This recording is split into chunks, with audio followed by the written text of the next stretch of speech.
අම්මේ අම්මේ කොන්දකෝ අම්මේ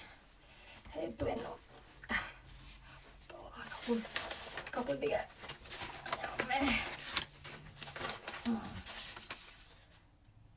අයි නංගි මෙතන මේ මෙතන එපා මේ ලීලාවති නංගි එනවා මම මේ යටි ඩල්ලගෙන තියෙන්නේ අනේ වෙන තැනකින් වාඩි වුණාද මෙතන මේ ලීලාවති නංගිට ඕ හා හරි මොකද මම පරක්කුනේ ඈ අයියෝ උඹ ඉතින් හැම පොයඩම් පරක්කු වෙන එකනේ ගුණවති ඇවිල්ලා වාඩි වෙන්න ගියා මං කව උඹට මං අල්ලලා තියෙන්නේ කියලා මොලේ වාඩි වෙන්න අද උදේ මාර වැඩක් වුණානේ බා යසවතීලාගේ පොඩි කොල්ලයි කෙල්ලයි ආවා අපේ වතු සුද්ධ ගහක් තියනවානේ හරිද වතු සුද්ධ ගහේ මම මල් කඩන්න ආවා කැඩුවට කමක් නැහැ බං අපි ඕ අරගෙන යන මැරුණාම මට ඒක ප්‍රශ්නයක් නැහැ උඹ කියන්නේ අර අතු ඔක්කොම කඩලා දාලා ආයි මලක්වත් කඩන්නේ කොහමද කියහන්කෝ මම ගහපු එක වැදුන්නේ නැහැ පොඩි එකාට කෙල්ල නම් දිව්වා කලින්ම කෑ ගැහුවා මම ඔය දවසේ උදේ පාන්දර පව් පුරවනවා බං පොඩි උනොත් මේ පන්සල් එන්න ලං කරලා ඔව් දානෙට මොනවද ගෙනාවේ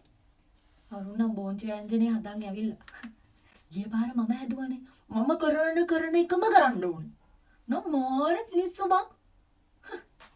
වැඩක් නෑ කතා කරලා උන් ගැන ඒ මට මිනිස්සු පේනවනේ දායක සභාවේ කට්ටිය පුටු වලින් නම් බන අහන්නේ නෑ කතා කරලා ආනංගි අපි එන්න කණ්ඩ එන්න අපි දැන් එන්න නංගි යන්නකෝ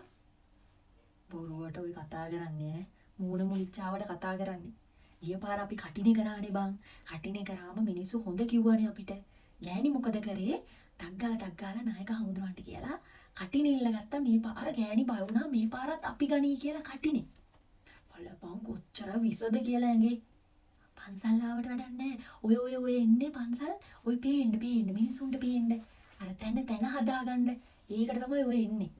අපි ඕවා දන්නේ ඉරිසියාව තියෙන්නේ ඉරිසියාවයි කුහකකමයි හිතවල පැසව තියෙන්නේ මිනිස්සුන්ගේ ඒකේ ඉරිසියාව තියෙන්නේ අපිට මොකද බං අපි ඕවා අරන් යන්නේ නැහනේ කවුරු කරත් කමන්නේ ඒ වුණාට ඉතින් අපි කරපු කටිනෙට ගහන්න මේ ගම් හතකවත් නැහැ බලමුකෝ ඉතින් යාලා කොහොමද කටිනේ කරන්නේ කියලා